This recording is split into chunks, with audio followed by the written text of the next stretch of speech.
must look for foreign support to save this nation. World news, sport, music, Bella just want me with you like guys. and many more. To listen to our programs, follow us live on all our social media platforms on Facebook at Aloore Radio, Twitter and Instagram at Aloore Radio. You can also subscribe on our YouTube page on Aloore Radio. Make sure you click on the notification bell so you know when we are live. This is Aloore Radio, the voice of Oyo State.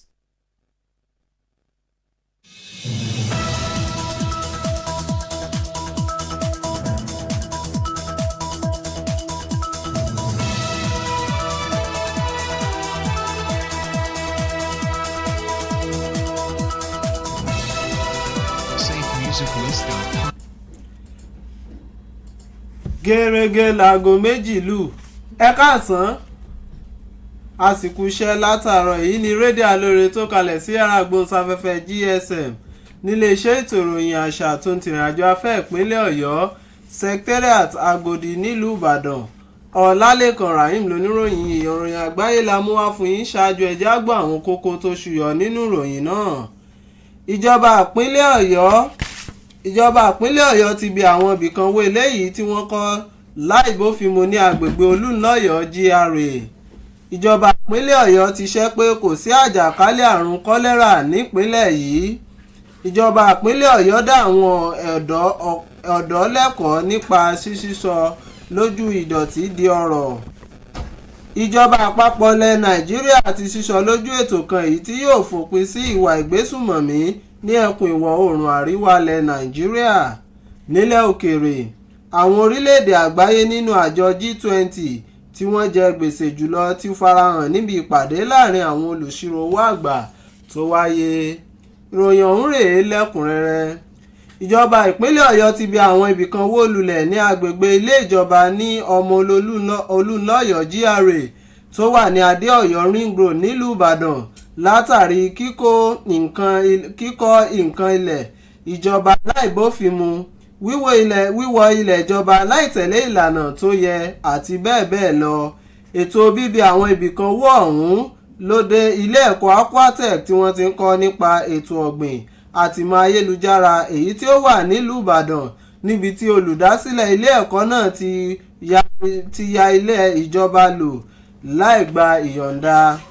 Akọ̀wé àgbà níléeṣẹ́ tó ń rí sí ọ̀rọ̀ ilẹ̀, ilégbèé àti ìdàgbàsókè ìgbèríko nípínlẹ̀ Ọ̀yọ́ arábìnrin Mọ́fọlúkẹ́ Adébíyì ẹni tí ó léwájú ikọ̀ tó gùn lé ètò náà ṣàlàyé ìdí tí ètò ọ̀hún ṣe wáyé pẹ̀lú àfikún pé ó pọn dandan láti tẹ̀lé òfin èyí tí ó de ríra tó ń ti kíkọ́ ilé.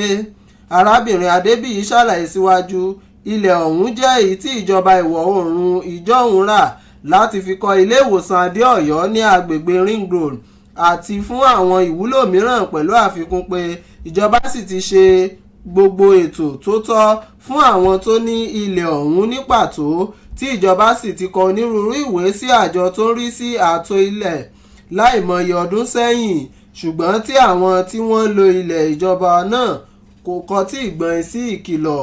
Arábìnrin Adébíyì wá rọ àwọn tí wọ́n bá nífẹ̀ẹ́ sí rírà ilẹ̀ ìjọba GRA láti má ṣe dòwò pọ̀ pẹ̀lú ẹnikẹ́ni rárá ṣùgbọ́n kí wọ́n tọ̀ ìjọba gan lọ ní pàtó. Ní báyìí náà, ìjọba ìpínlẹ̀ Ọ̀yọ́ ti ṣẹ́ pé kò sí ṣẹ́sí àhesọ ọ̀rọ̀ èyí tó ń jà rẹ̀ pé àjàkálẹ̀ àrùn kọ́lẹ́rà ó bẹ́ sílẹ̀ ní àwọn agbègbè kan nípínlẹ̀ yìí nígbà tí ó ń fi ìdí rẹ̀ múlẹ̀ pé ìjọba ìpínlẹ̀ Ọ̀yọ́ kò ní àkọsílẹ̀ àrùn kọ́lẹ́rà. Nínú àtẹ̀jáde tó jẹyọ, akọ̀wé àgbà níléeṣẹ́ ètò ìlera dókítà Olúsọjí Adéyanjú ṣàlàyé pé àwọn òṣìṣẹ́ elétò ìlera ni wọ́n wà ní sẹpẹ́ láti má ṣe jẹ́ kí irúfẹ́ awuyewuye náà di òtítọ́. Dókítà Adéyanjú wá rọ àwọn olùgbé nípínlẹ̀ Ọ̀yọ́ láti rí dájú pé wọ́n mú ètò ìmọ́tótó wọn lọ́kùnkúndùn kí wọ́n sì máa tẹ̀lé àwọn ọ̀nà tó lè dènà kí àjàkálẹ̀ àrùn bẹ́ sílẹ̀ nípínlẹ̀ yìí.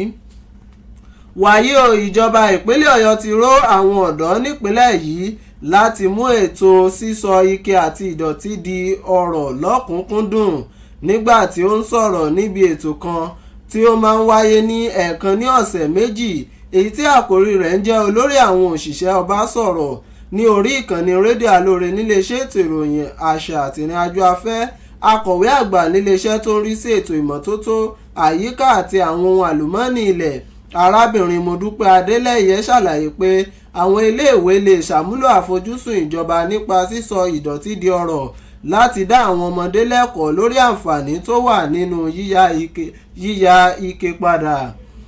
Arábìnrin Adélẹ́yẹ ṣàlàyé síwájú pé iléeṣẹ́ aládàáni Montana Recycling Limited ti ṣe gbogbo ètò láti sọ̀gbẹ́dìgboro tó sì ké sí àwọn ènìyàn nípínlẹ̀ Ọ̀yọ́ láti ṣàmúlò àǹfààní ọ̀hún.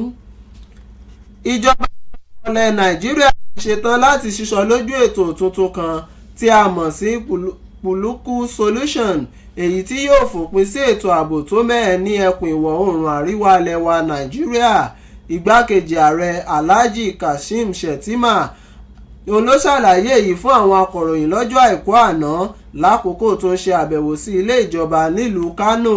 Igbákejì ààrẹ ẹni tí ó ti kọ́kọ́ ṣe àbẹ̀wò sí Emir tìlú Bichi ó ṣe àlàyé pé ètò ààbò tó mẹ́hẹ ní ẹkùn ìwọ̀ oòrùn àríwá ilẹ̀ Nàìjíríà ní ìjọba yóò wá ojútùú sí láìpẹ́ ọjọ́.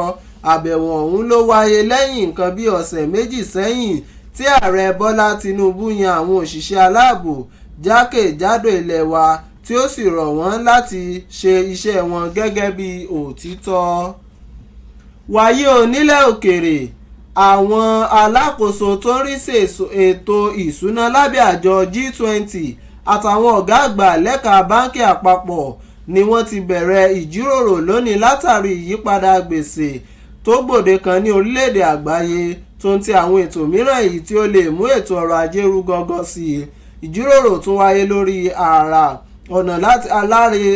ara ọ̀nà láti gbógun ti àwọn gbèsè tó ń ṣúyọ láàrin àwọn orílẹ̀-èdè tí wọ́n kúṣẹ̀ jùlọ lágbàáyé.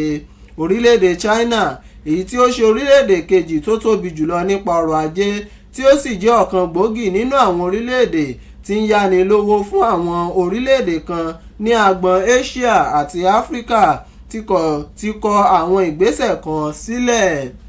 Èyí ló pin ìròyìn àgbáyé fún tọ̀sán òní ṣùgbọ́n kí n tó máa lọ ẹ já gbọ́ àwọn kókó tó ṣúyọ nínú ìròyìn ọ̀hún lẹ́ẹ̀kan sí i.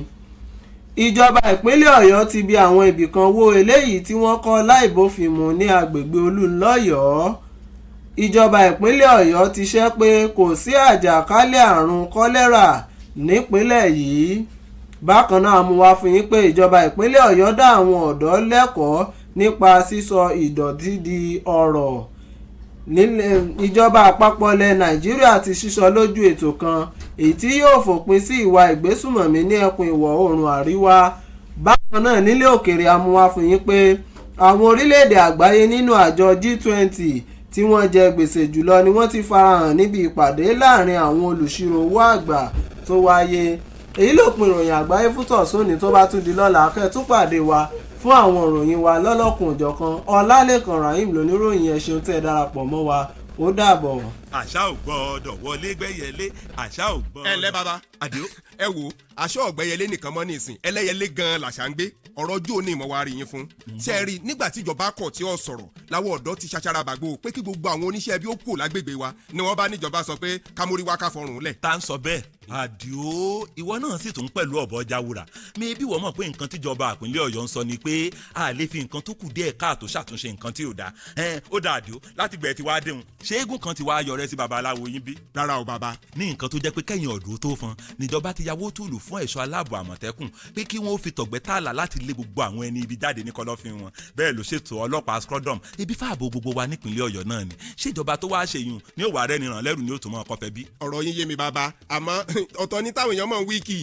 àwọn ará bíi ti tòṣèlú bọ̀ ọ́nù nígbà àtàkùté wọn mẹ́tẹ̀ẹ̀ta òré ó rí wọn lórí ẹ̀rọ ayélujára táwọn ti ròyìn òfegè ní ibi láti sọ̀jọba gómìnà Ṣèyí Mákindé ní súná bú ni. bàbá kí làá wàá ṣe ṣé ẹ mọ̀ pọ́rọ̀ sọkúsọ bíi náà nú ẹ̀rùn ni. ẹ̀yin ọ̀dọ́ tẹ́ ẹ nífẹ̀ẹ́ ìpínlẹ̀ Ọ̀yọ́ dénú náà ni kẹ́ ẹ sọ fún gbogbo òlú pé orí ìpinnu àṣà ò gbọ́dọ̀ wọlé gbẹ́yẹlé níjọba ìpínlẹ̀ Ọ̀yọ́ dúró lé. ó ti yé mi bàbá mo sì ń lọ rèé fọn rere rẹ̀ náà nu.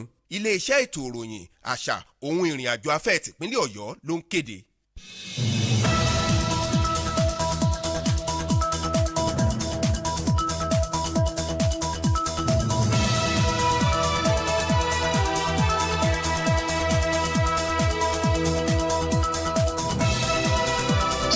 musiclist.com for royalty-free music for marketing and promotional videos. Thank you very much for still staying with us here on Aloore Radio. We are live at GSM Studio, the Ministry of Information, Culture and Tourism Secretariat, Agodi, Ibadan. My name is Taiwo Ogbadegeshi and this is the World News, but first, the highlights. Oyo government demolishes illegal structures at Aloore GRA. Also, Oyo government debunks rumors of cholera outbreak in the state. Waste to wealth. Oyo government educates youth on recycling. Federal government to unveil program to tackle banditry in Northwest. And from the foreign scene, global debt dominates as G20 finance chiefs meet. If you are listening to us live, you can also watch us on every of our social media platform. Join us on our website at www.aloreradio.com. And now the news in details. Oyo State government has demolished some structures at Omololu Oluloyo GRA Ring Road, Adeoyo, Ibadan over illegal acquisition of land, unlawful entry into the GRA and non-compliance with physical planning rules and regulation by occupants. The demolition was extended to Aquatech College of Agriculture and Technology, Ibadan, as the owner engages in leasing of government lands without approval. The Permanent Secretary, Ministry of Land, Housing and Urban Development, Mrs. Mofoluke Adebiyi, who led the team, while speaking on the demolition, said the exercise was to restore sanity into the land use management, urban and physical planning and development in Oyo State. Mrs. Adebiyi revealed that the land in question was acquired by the government of Western Region for the construction of Adeoyo Hospital, Ring Road and other uses.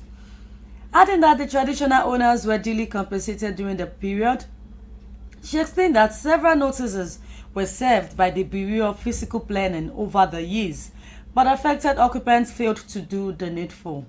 She advised those willing to purchase land at GRAs not to deal with individuals but approach the government to avert false transactions. She, however, concluded that those claiming to have approvals should come to the Ministry of Land, Housing and Urban Development for verification. In the meantime, the Oyo State government has debunked rumors of a reported outbreak of cholera in some part of the state. Affirming that the state has no record of the disease in the statement, the Permanent Secretary, Ministry of Health, Dr. Olusoji Adeyanju, said a medical team had been put on alert to prevent unforeseen circumstances. Dr. Adeyanju implored the people of the state to improve on their personal hygiene and abide by disease preventive measures.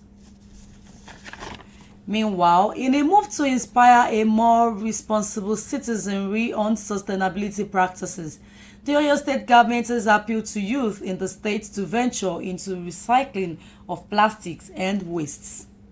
Speaking on a bi-weekly program, Head of Service speaks on the Ministry of Information, Culture and Tourism online radio, Aloore. On Thursday, the Permanent Secretary, Ministry of Environment and Natural Resources, Mrs. Modupe Adeleye, said schools could tap into the state government's Waste to Wealth initiative by engaging and educating children on the advantages of plastic recycling. Adeleye said the Oyo State government approved waste management consultant Motana Recycling Limited has deployed a holistic approach towards reducing waste, promoting sustainability and creating better communities.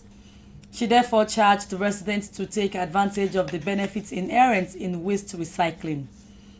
Mrs. Adeleye, who explained that all homes churn out large amounts of industrial waste through the use of plastics, papers, nylons, added that if well harnessed, this could be turned into wealth.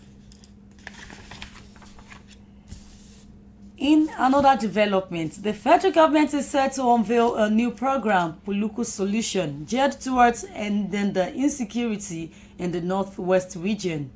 Vice President Kashim Shettima disclosed this to journalists on Sunday when he visited the Kano State Government House. The Vice President, who had earlier paid homage to the Emir of Bichi, said the insecurity in the Northwest region could only be resolved through kinetic and non-kinetic means. The development comes less than 2 weeks after President Bola Tinubu told their recently appointed service chiefs that there is work to be done. And on the foreign scene, G20 finance ministers and central bank chiefs opened talks today on debt restructuring deals, multilateral bank reform and finance to tackle climate change, as they aim to bolster a surging global economy. They also cited work to tackle debt distress among the world's poorest countries, noting debt restructuring progress in Zambia, which they had discussed when visiting Beijing this month. China, the world's second largest economy and a major lender to several stressed, low-income countries in Asia and Africa, has so far resisted a common multilateral understanding on the issue, the officials said. With that, we have come to the end of the World News this afternoon. Thank you very much for joining us. But before I go, here again are the news highlights. Oyo government demolishes illegal structures at Olunloyo GRA. Oyo government debunks rumors of cholera outbreak in the state. And on waste to wealth, Oyo state government educates youth on recycling. In the meantime, federal government will unveil program to tackle banditry in Northwest. And news from the foreign scene. Global debt dominates as G20 finance chiefs meet. It's a pleasure to know that you always listen to us here on Aloore Radio. And don't forget to join the conversations on our Facebook page at www.facebook.com/Aloore Radio. Other programs still coming up again on Aloore Radio. Thank you for always listening. My name is Taiwo Badekeshin. See you again. Bye.